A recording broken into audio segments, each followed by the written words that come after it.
gets actually into one of my favorite topics, which is, why do we have such a hard time with losing weight, but more so keeping it off? Because of obese people, 6 out of every 7 obese people will lose a significant amount of body weight in their life. So why do we still have an obesity problem? They don't keep it off. Why don't they keep it off? When you look at the research, basically what it suggests is because people think about, I'm going to do a diet and I'm going to lose this weight, and they do not give any thought to what happens afterwards, right? It's like, think about if you have some kind of chronic disease or a diabetic, right? You can't just take insulin once and that's it, right? You got to take it continuously. Otherwise, you're going to have problems. If you do a diet and you lose, 30 pounds, fantastic. But if you then just go back to all your old habits, you're going to go back to where you were, if not more. You can't create a new version of yourself while dragging your old habits and behaviors behind you. So what I'll tell people is, because people say, well, I'm doing a carnivore diet, or I'm doing this diet or that diet. And I'll say, that's fine. Do you see yourself doing that for the rest of your life? And if the answer is yes, if you really believe that that's going to be sustainable for you, and plenty of people, low carb, intermittent fasting, whatever, they say, felt easy. I could do this forever. Great. If you're going to lose weight, you have to invoke some form of restriction, whether it is a nutrient restriction, like low carb, low fat, a time restriction, intermittent fasting, any form of time restricted eating, or calorie restriction, tracking macros, whatever. So you get to pick the form of restriction. So pick the form of restriction that feels the least restrictive to you as an individual, and also do not assume that it will feel the same for everybody else, because I made this mistake. Whereas I track things. And so I allow myself to eat a variety of foods. I allow myself to eat some fun foods, but I track everything, and I'm able to modify my body composition and be in good health doing that. Now, it doesn't feel hard for me. Part of it's I've just been doing it for so long. But to other people, that's very stressful. They say, well, I'd rather just not eat for 16 hours. If that feels easy for them, do that. Because the one thing that there was a couple of meta-analysis on popular diets. And basically what they showed was they were all equally terrible for long-term weight loss.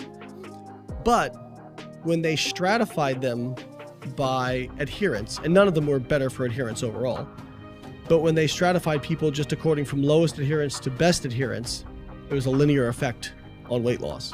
So really what it says is, what is the diet that's going to be easiest for you to adhere to in the long term? And you should probably do that. And people, again, this is where I step back and take the 10,000 foot view. Somebody will say, well, I'm going to do ketogenic because I want to increase my fat oxidation and I want to do this. And they're talking about all these mechanisms and everything. And that's great. Can you do it for the rest of your life, right? Is this going to be something sustainable for you? And if the answer is no, you probably need to rethink what your approach is going to be. It's incredibly important message. Basically that, if I could highlight, if there was a version of highlighter, boldface, and underline in the podcast space, I would highlight, boldface, and underline what you just said.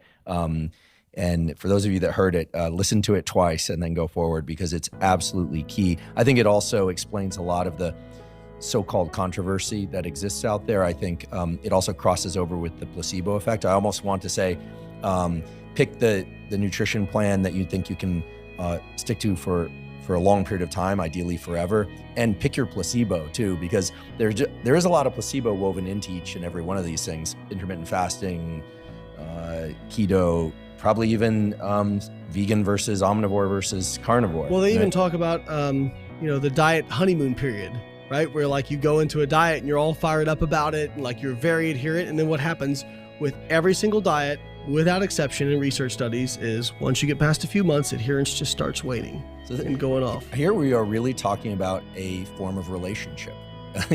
I'm not saying that to be tongue in cheek. Actually, we had a guest early on in the podcast, Dr. Carl Deisroth. He's a psychiatrist and bioengineer at Stanford, tremendously successful Lasker Award winner, et cetera.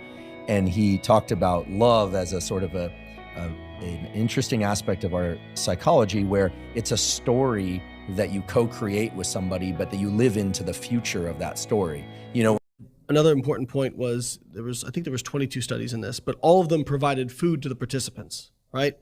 That's important because that ensures that adherence is going to be much higher in those studies. Whereas like various free living studies, sometimes you can see funky results. People are sneaking food or they're just not really it's very eating difficult. The way that the study would ideally have them unless the person is getting like continuous support. Like studies where they have a dietitian talk to people like every week tend to actually have pretty good adherence. But I mean, that's expensive to have done a study. And again, like what limits studies? Money, and money, right?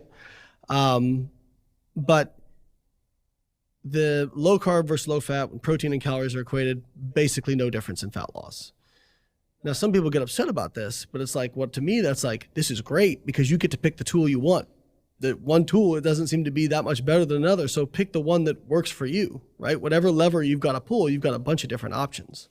You mentioned picking something you can stick to for a period of time.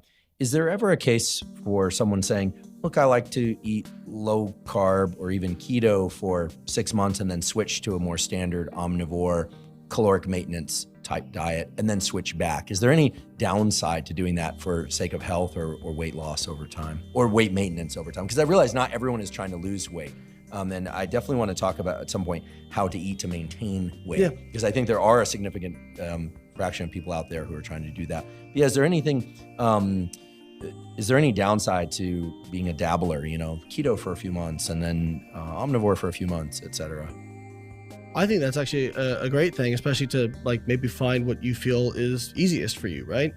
But in terms of like as a strategy, I mean, I guess, you know, some people, this might get into dopamine, but like, oh, change and get something new and like, you know, you feel a little bit more positive about it. The new partner model. Yeah, exactly. So I don't think it's how I would usually set things up initially for somebody, but if somebody said, hey, I just like to have some variety and change it up, as long as they're still like, you know, their behaviors and they're doing portion control or whatever it is, and they're able to sustain a calorie deficit or, you know, depending on whatever their goal is, I don't think there's really any downside to it. I do think the one thing to keep in mind is when you look at like going between extremes, so like low fat to low carb or vice versa, there can be in that transition period a little bit of weirdness, for lack of a better term. Like, for example, if you've been on a ketogenic diet and all of a sudden you move to like a higher carb diet, you'll be like basically insulin resistant for just a short period of time. Now, is that going to cause any health problems? Probably not in the long term, especially if you're still controlling calories. But just because your body has kind of like upregulated these systems dealing